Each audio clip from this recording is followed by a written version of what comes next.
and this is Chris Steinley. You go by C.W. Steinley if you're looking for my books, many of my books online. But today we're walking down, or walking up actually, the road here in Strawberry, Arizona, and going up to the top of the hill, and we'll do some more video and talking up there. Sounds like some kind of heavy equipment going on, and so we'll have to accommodate that when we record here in a little bit. You know, but I think right off the bat, if I can figure out which pocket I put it in. Oh yeah, I found this nifty fiddle stone, and this thing I've had in my hand for a good 20 minutes, and it's got some really interesting features, but just simple things you spot when you're walking along. Getting a little higher up, we begin to be able to look down into the valley of Strawberry. Very cool. And definitely one of my favorite parts coming up what's now paved is looking off here to the southwest. Has just about to the summit here, but we can already see all the little farms, ranchettes, houses in the valley. Nice. So I'm almost at the top here.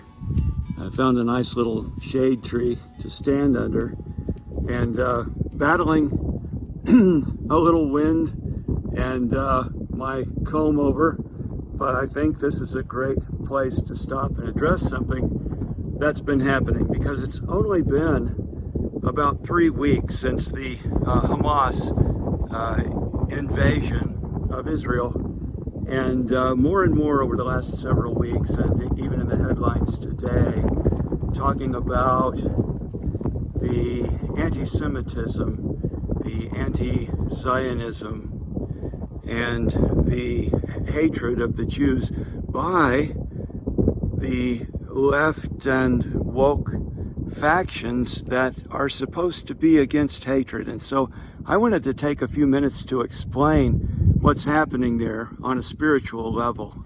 It's not all political. It's not rocket science to figure out that the people who hate God also hate God's people, those who are chosen by God, and especially because both Christianity and Judaism use the Old Testament portion of the Bible. The Bible has a lot to say about sin and sinners. And Jesus said that it was because of sin that many would reject him.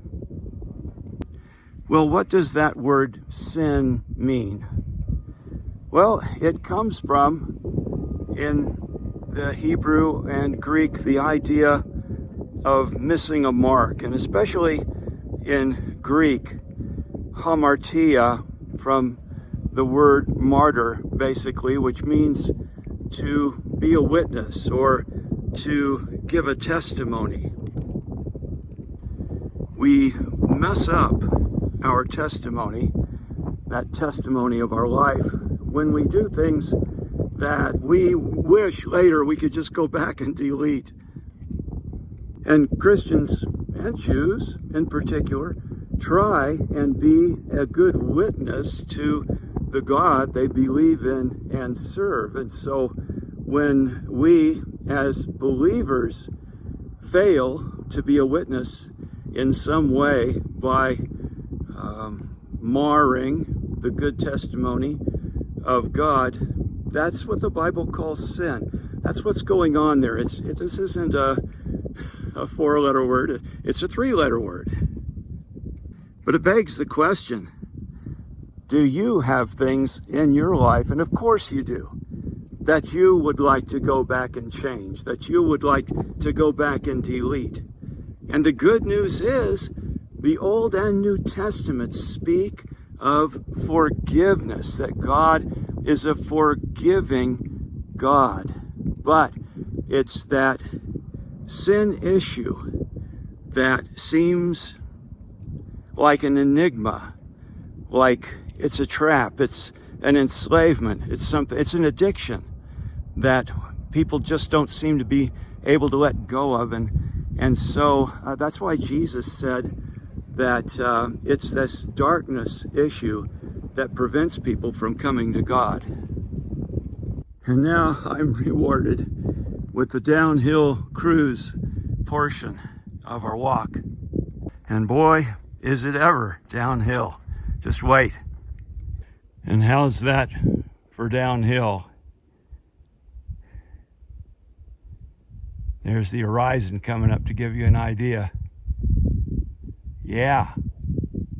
By the way, in this cutaway for the highway, you've got this sandstone and almost caliche or sand.